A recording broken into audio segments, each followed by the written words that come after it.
प्यारे दोस्तों, अस्सलामु अलैकुम रहमतुल्लाहि व बरकातुहू। हमारे पास जी एजाज़ मली साहब सांगला हिल से तशरीफ़ लाए हैं। हम आपको खुशामदीद करते हैं जी, वेलकम करते हैं। आपकी मोहब्बतों का शुक्रिया, आप तशरीफ़ लाए। आपने कुछ थोड़ा सा फार्म विज़िट किया है तो अपनी राय से ज़रूर नवाजेंगे कि क्या फीलिंग्स हैं आपकी फार्म के बारे में। बिस्मिल्लाहिर्रहमानिर्रहीम। राणा साहब बहुत शुक्रिया, तुसी भी बड़ी मुहब्बत ना बड़ी चाहत ना मिले जे सानू भी बड़ा शौक सी तुहाडे नाल मिलन दा। ते माशाअल्लाह फार्म जिन्ना तुहाडीआं वीडियोज़ देखिया सी आण के इहदी सफाई सुथराई इहदी मैनेजमेंट ਉਹਦੇ ਨਾਲੋਂ किते ज़्यादा बेहतर महसूस हुई है। बगैर इतला तो आए जे ना? बगैर इतला तो ठीक है।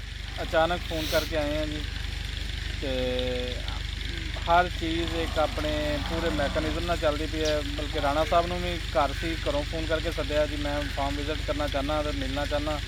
पहले मैनूं दावत मिली कि घर आओ खाना शाना खाने आ, तो फिर मैं कहा जी पहले फार्म से जाना है, बाकी गल्लां बाद विच।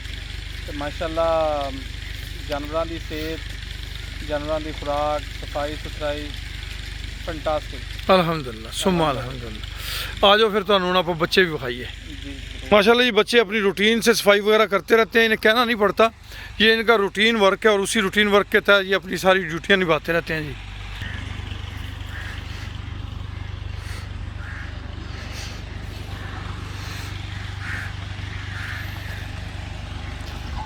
ए बोले जी कमांडो, ये गुलाबी ब्रीड है, गुलाबी का जो ट्रेंड चल रहा है जी। अपने बच्चे वेख लो जी।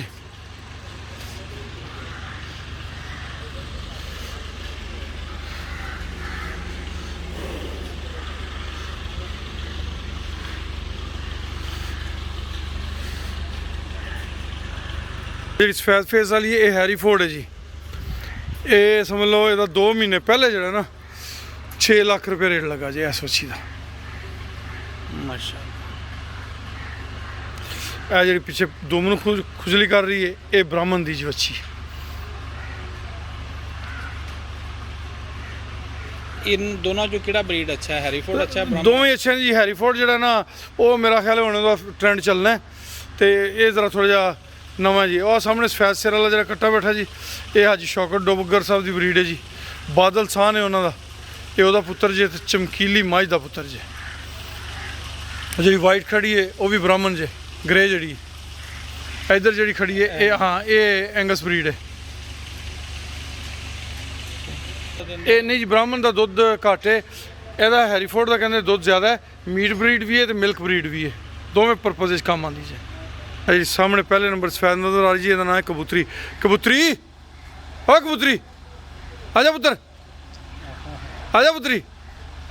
पहले असी भी फिर पुट्ठे तो पछाण लईए, तो उन्हें भी कहा ठीक है, आजा आजा आजा आजा आजा पुत्री, आजा आजा आजा आजा आजा आजा आजा शाबाश। अल्हम्दुलिल्लाह जी अल्हम्दुलिल्लाह।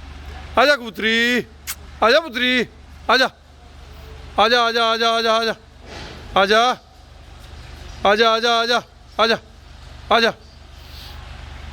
जानवर जी बहुत समझदार होंदा है, अपने नां तक नूं सुझाणदा है। जानवर का तुसीं अगर अच्छा ख्याल करो तो तुहाडे नाल बहुत प्यार करता है। लो जी दोस्तों, ये गुलाबी ब्रीड है जी। एक वैसे क्रॉस है पर ये गुलाबी यानी कि पिंक नोज है ना, ਇਹਦਾ ज़रा मार्केट सेल वैल्यू बहुत अच्छी है।